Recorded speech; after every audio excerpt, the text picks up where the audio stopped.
Hi everybody, welcome back to another episode. In this video, I'm gonna let you guys know how you can fix login error in Life360. In order to fix your login error, then you could follow these steps. Now you can use your Life360 to reset password tools or request a password reset link by following these steps. So first thing first, you could go ahead and open up your application and then click on the sign in button. Here you want to go ahead and enter in your phone number that is registered with, and next thing you want to do is click the continue button. So right over here on this page, you'll be asked to type in your password, so click on forgot password.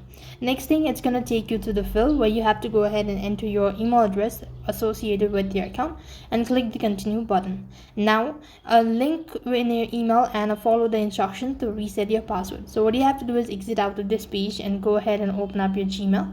When you open it up, you should be able to find the reset link. So as you can see, this is the way. Now click on reset password and create a new one. So this way you could also fix login error in Life360. However, if the password is correct and you're still having issue, then you could also try checking your internet connection and updating your application to the latest version. So that's all for this video. I hope the video was helpful. Make sure to like, share and subscribe to our channel. Thank you for watching. See you in the next video.